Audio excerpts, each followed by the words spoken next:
turn to a friend. KDDC Las Vegas. Now, News 3, Nightside. Baby, you can drive my car. Yes, I'm gonna be a star. Baby, you can drive my car. And maybe I'll love you. Beep, beep, beep, beep, yeah. All the favorites and some of his new stuff, too. Good evening. Paul McCartney put on quite a show for Las Vegas tonight. Trace Gallagher, tough assignments, been at the Silver Bowl all evening. And Trace just let out, or what? Very tough assignment, by the way, David. Just let out. Paul McCartney took the stage about 8:30, played for 2.5 hours solid. These fans didn't leave until the very end, and why should they? They saw arguably one of the most popular performers of all time, but it was more than just a great stage show. It was a great light show, a great video show, a fireworks show. And even if you're not a huge Paul McCartney fan, you definitely got your money's worth and more. You could still get good seats right up to concert time. Of course, they cost a bit more. Mark Ramos bought 160 tickets. Mark Ramos sold 160 tickets for a nice little profit, though only Mark knows how much. Why would you buy so many if you're going to sell them a regular price? Can't say what I said. It seems no one held their money too tightly. Souvenir shoppers shelled it out big time. Souvenir sellers raked it in big time. So t-shirts are hot. What else is hot? Right now, t-shirts, programs. You got a couple of different kinds of t-shirts. Yeah, there's 6 of them. What's the hottest seller of them all, you know? Probably Paul McCartney, the one Paul McCartney Space and the World Tour t-shirt. Others used the night to promote the morning with a very captive audience below. An audience that came for one reason. Oh, we do love him. You guys traveled all the way from Ohio to see Paul McCartney? Flew in yesterday. The concert drew people from all over the country, all over the calendar. For a night, grandparents and grandkids shared a common bond. Now, when the Beatles' first album came out, were you even alive yet? No, I was born in 1968. Paul McCartney's popularity can only mean that he and his music have aged well. You want some peace and understanding? Everybody can be free. I know we can get together. Before the concert started, Paul McCartney took some time out to pay tribute to 3 things very dear to his heart: the Beatles, the environment, and animal rights. Now, we heard, talking to some security people, we heard that everything went pretty well. Despite the scene behind me, the crowd was very well behaved inside. Now, Randy Swallow, we talked about the souvenirs, Dave. Randy was there, saw some souvenirs that were out being sold in the Up and Up. No, that's right, Trace. Coming up and down Tropicana and Boulder Highway, there were dozens of people selling T-shirts and scalping tickets, and we'll have some pretty interesting video to show you on News 3 at sunrise, 6 o'clock tomorrow morning. All we can say, Dave, wish you were here. Golly, thanks, Trace. What was it sold out? Did they sell everything tonight? You know, I'm not sure if it was sold out, Dave, but I'll tell you what, it was a packed house and people got their money's worth. It was just an enjoyable concert. They played a lot of the old favorites, brought back a lot of memories to a lot of people, and believe me, Paul McCartney is still a great showman, put on a great show. No doubt. All right, Trace Gallagher live at the Silver Bowl tonight where the Paul McCartney concert just let out. Well, deliberations in the Rodney King civil rights trial should resume as usual first thing tomorrow morning. Now, you might expect that, but one of the jurors took sick today, and their session ended early so he could go to the doctor's office. Stacey Kuhn arrived at the courthouse today in a disguise.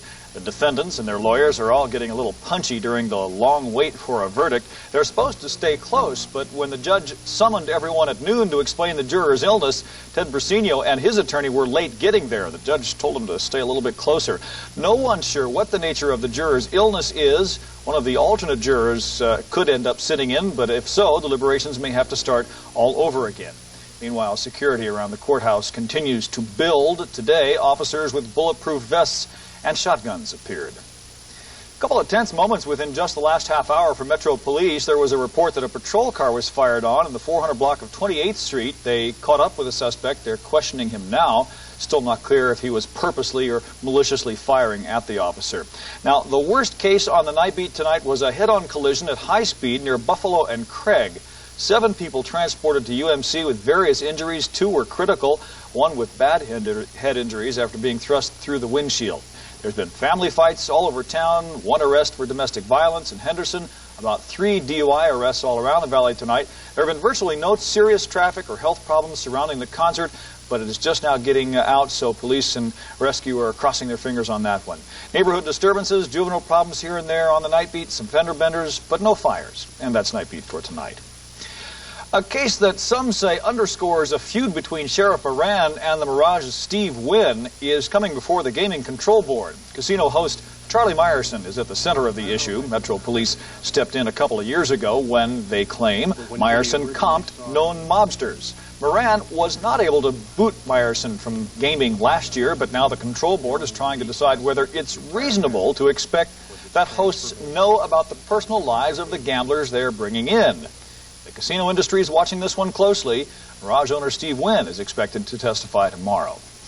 The trial for Randy Weaver got going today in Boise, Idaho. Weaver's the guy who barricaded himself in an Idaho mountain cabin after a shootout with federal authorities back in August. Former presidential contender Bo Greitz convinced Weaver to surrender. Greitz has also been subpoenaed to testify for the defense in Weaver's trial.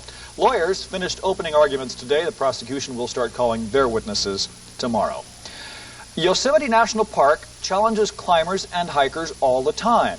But now, a first for 2 skiers who were challenged before they even began their trek. Mike Lohman and Jeff Pagels normally get around in wheelchairs, but in specially designed cross-country ski chairs, they were the first to cross the crest of the park on their own. Saturday, they began at Ellery Lake on the park's east entrance. 4 days later, they showed up at Crane Flat on the other side. Now, at times, they reached heights of 10,000 feet in avalanche-prone areas, and it got pretty dangerous. The whole ski flipped over with the sled, and I dropped 20 feet below where I was traversing and did a self-arrest, meaning I stuck the ice axe into the snow to stop me. They traveled 50 miles in all. Both said it was a milestone just to do something no one else did. There are many healthy ways to approach a pregnancy. Tonight, in our Baby Your Baby segment, a midwife might be an option the majority of pregnant women could consider. But don't be fooled by the name. Not all midwives are women these days. Oh, man, midwife. Where'd that come from? Mike Moran often gets that kind of reaction from new patients, but he's used to it, going all the way back to the time when he first began training as a midwife. They said, well, we've never had a man work in labor and delivery. And I said, well, it's a good time to break the ice. Midwifery's been around thousands of years. Today in Nevada, it is welcome, regulated, and pretty widely accepted. Elizabeth is one of Mike's patients. She's carrying her 4th child, the 2nd one Mike will deliver. It's really nice. My husband adores him when he delivered our son. He thinks he's the greatest. But he's, I know him and I trust him. That's why, I started going to him when I got pregnant again. When you seek out a licensed midwife, you can expect a little break in price, and you're still under the care of a doctor if there's complications. The midwifery care here is about 20-25% less than if they were going to OBGYN physician. And you still get the consultation with an OBGYN doctor and a visit or 2 during the pregnancy for review. Midwives prefer to think of themselves as part of a team, helping the mother throughout her pregnancy and delivery. But nurse midwives are not doctors. When they catch any early complication, it's off to see an OBGYN. Prenatal screening is really the key to what we do. Our training is in the normal, and anything outside that, we diagnose and refer to or consult with the gynecologist. Moran is not very critical of the many unlicensed but capable lay midwives who practice in Nevada, but he cautions using them. The biggest danger is that you're not in a medical facility that provides the backup support, the emergency equipment. There are a number of licensed nurse midwives available in the Las Vegas area. Check the phone book or give Mike Moran a call. He has several midwife partners at Southwest Medical Associates. The number 877-8690. April 15th is less than an hour away. You know what that means. We'll tell you where and how late you can drop off your tax forms next.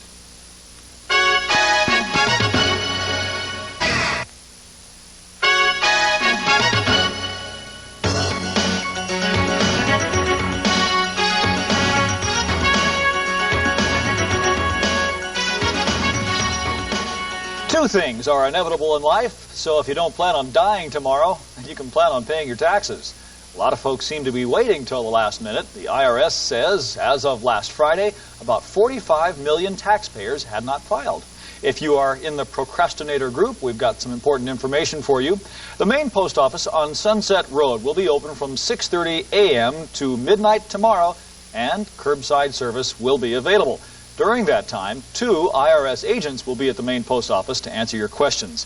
The Bonanza Station, East Las Vegas, Hunt Ridge, Red Rock Vista, Paradise Valley, Spring Valley, Downtown, and Henderson offices are all open until 9. The North Las Vegas station will be open until 7 p.m. Yesterday, we told you about efforts to unionize the MGM theme park. Whether or not that happens is very much in doubt, but taking a look at the bigger picture, unions are having a tough go of it around the country. Mike Jensen introduces us to one of the warriors in the fight to unionize workers. She is Early Mae Wallace. I've been fired 3 times from the same company, Earl Industry at Earl, Arkansas. Early Mae Wallace. To her co-workers, she's an outspoken advocate of worker rights. But to her employer, she's a pain in the neck. Here, Early Mae and some of her co-workers are demonstrating at the office of the National Labor Relations Board in Memphis in one of 7 protests around the country by union supporters. And I want my job back today. She was last fired after Jesse Jackson came to her plant to help organize. Management accused Mrs. Wallace of encouraging Jackson to enter the building, of insubordination, and of lying to her boss. Mr. Jackson, if you will, I'm asking you politely, go back around. But for a 3rd time, the NLRB ordered the company to reinstate her. However, a judge sided with management and ruled that the company had every right to fire her. Roughly one union supporter is fired for every 30 people who vote for a union in elections in any one year. But attorney Peter Nash, who represents companies, says that's an exaggeration. My estimate, based upon my own experience, would be that inappropriate discharges in election cases happen in 1 out of every 300, 400, 500 individuals involved. Whatever the number, the unions seem to have found a champion in Robert Reich, the new labor secretary. He says the labor management playing field favors management. In this tough battle, unions have been losing. Now they're hoping that will change. Mike Jensen, NBC News, New York. Every year, about 2,000 Americans, much like Early Mae, are illegally fired for trying to organize workers. Rioting erupted across South Africa today as millions of blacks rallied to mourn murdered communist and ANC leader Chris Hani. That story tops the world tonight. In Soweto, police shot 3 people dead and injured another 250. And a crowd of about 15,000 marched on a police station. The group had just attended a rally during which ANC leader Nelson Mandela appealed for calm. Former President George Bush received a hero's welcome today in Kuwait. Thousands of Kuwaitis waved pictures of Bush as they waited for a glimpse of him at the airport. One Kuwaiti newspaper dubbed the celebration Operation Love Storm. Now for some good news. The number of people visiting the Las Vegas Valley up almost 5% this January compared to last January. And the stork finally arrived for singer Vanessa Williams and her manager husband Raymond Hervey. The couple is the proud parents of a 9-pound baby boy. They haven't decided on a name yet. The spring winds are back. Mike Bradley explains why after this.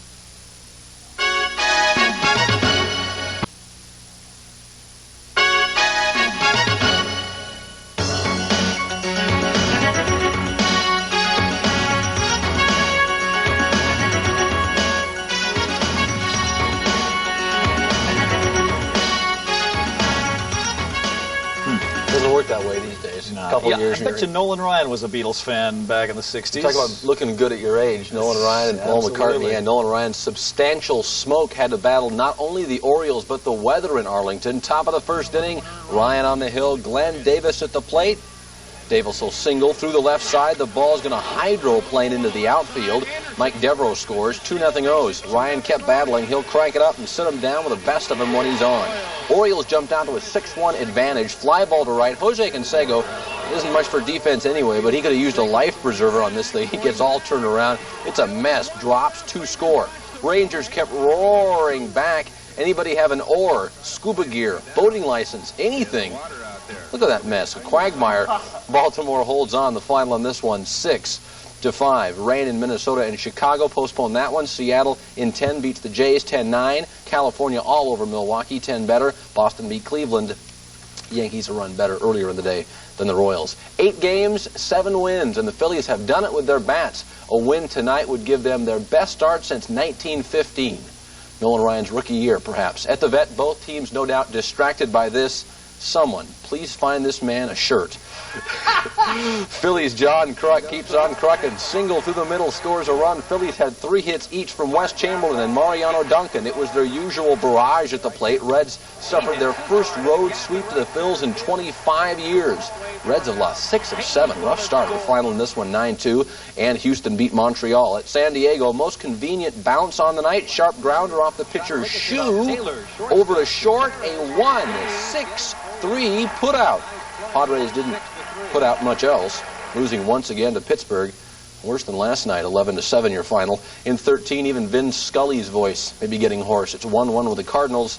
Also, the Mets beat the Rockies, Florida over the Giants. Chicago blanks the Braves, and the Las Vegas Stars got a home run by Brian Johnson in the bottom of the 10th night to slip past Albuquerque 3-2 at Cashman. Despite winning 12 of their last 14, the Bulls still trail the Knicks for the best record in the East. The Miami Heat waltzed into the stadium with a 3-game winning streak. Jordan and the Bulls out to stop it. He finished with 34 wheels, deals, dunks. Steve Smith then squared off with Jordan. Watch this. He'll diss him. Boy, Jordan really has lost a step, hasn't he? It's obvious. Then slam dunk champ Harold Miner. They call him Baby Jordan. Watch this. This has back spasm written all over it. Ooh, that doesn't work. Back to Jordan, top of the circle. Bang, down it goes. That's how it done. 119-92, the Bulls won it big. It's Detroit 3 better than Atlanta. New York over Charlotte. Lakers beat Dallas. Indiana over Jersey. Houston also beat the Nuggets. In Phoenix, battle of the mascots with Minnesota. The gorilla with the turnbuckle treatment. Charles Barkley didn't play for the Suns. They hardly missed him. Christian Laettner given a facial. Phoenix running fast and furious. Cedric Ceballos gets the feed. Nice reverse layup. Suns, as usual, sizzling at home, a 98-84 winner. Also San Antonio 3 better than the Warriors. Well, during timeouts, basketball fans try to keep the fans, or basketball teams try to keep the fans interested. There's techno-funk dancing, zany mascots, general tomfoolery. But one fan had no trouble staying interested. The Chicago Bulls offered a fan $1 million if he could hit this shot.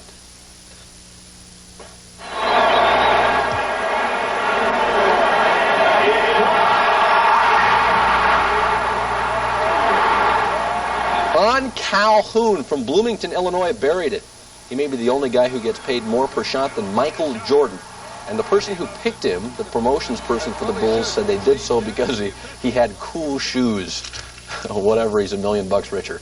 Rolly Massimino and the Rebels landed a recruit who will help fill a void in the middle. Patrick Savoy, 6'9", from a junior college in Mississippi, has committed to the Rebs. We're told he should start for UNLV. And don't forget, this Saturday, it's the Jam Session, 3rd annual. 9 10-foot slam dunk contest, 3-point shooting contest, 2 o'clock South Gym. $10 gets you in, a shirt and a chance for prizes, cash. And remember last year's winner got on CNN's Play of the Day, so maybe again this year. No $1 million shots. No $1 million. God, was that great. Yeah. Thanks, Colin. Well, we didn't play much of Paul McCartney earlier in the news, but for those of you who are looking for it, don't fret. We saved a song for you. It is coming up when we come back.